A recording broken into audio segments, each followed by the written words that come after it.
ესე იგი, საქართველოს სახელმწიფოს მმართველი აპარატიც და საპატრიარქოც მიიჩნევენ, რომ ეკლესიის მტრობა არის, როცა ადამიანი თუნდაც პროფეტულად, ანუ გარედან შეაგონებს სხვადასხვა ტიპის დოგმატურ და კანონიკურ თუ ზნეობრივ დარღვევებზე იერარქიას და სამღვდელოებას.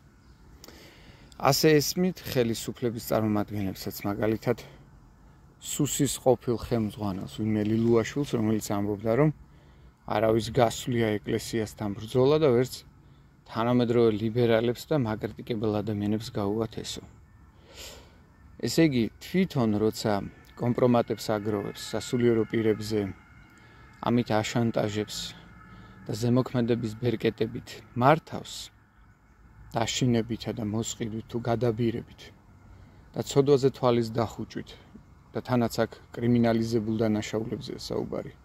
ღვთის წინაშეც და საერო სამართლის წინაშეც, როცა პედოფილია, კორუფცია, ანუ ფინანსური მანიპულაციებია, კარტელური ბიზნეს სქემებია, ჰომოსექსუალური, პედოფილური ლობია, სექსუალური შევიწროება, თანამდებობრივი უფლებამოსილების ბოროტად გამოყენება არაერთ გზის დაფიქსირებული. მათსავე კრებსებში არ რეაგირებენ ისინი ამაზე სამართლებრივად.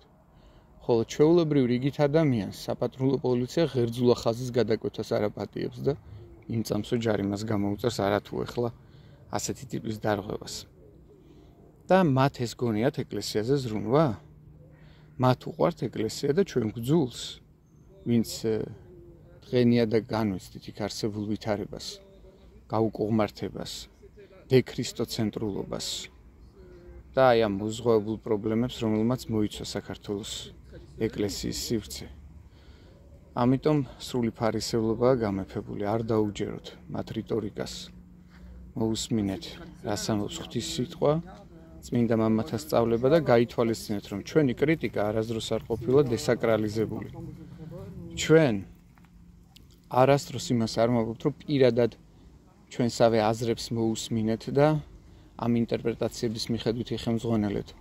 შესაძლოა ზოგჯერ ემოციონალურად დატვირთულია, რა თქმა უნდა, ჩვენი შეფასებებიც, იმიტომ რომ სუბიექტები ვართ და რაღაც კერძო შეხედულებებიც გაგვაჩნია, მაგრამ მთლიანობაში, როცა ვლაპარაკობ და ვაპელირებთ იმაზე, თუ რა არის საეკლესიო კანონმდებლობით ნორმალური, აუცილებელი, რას ნიშნავს აკრიბია, რა არის იკონომია, რა არის მართლწესრიგი, ეკლესიის შინაგანაწესი, მორალური ქცევის კოდექსი და ამაზე მიუთითებთ იერარქებს, რატომ არის ეს მტრობა ეკლესიის, იქნებ ვინმე მომიხსნას. ამიტომ ჩვენ უნდა დავსვათ შეკითხვა, ვინ არის ეკლესიის მტერი სინამდვილეში? ის, ვინც ხელს უწყობს მანკიერებების დანერგვას და ხელშეუხებლობის იმუნიტეტით ასარგებლებს თავხედ სასულიერო დასს და იერარქიას, თუ ის, ვინც ამაზე წუხს და კვალიფიციურად და კომპეტენტურად დებს ანალიზს მოცემული ვითარების შეფასების გზაზე.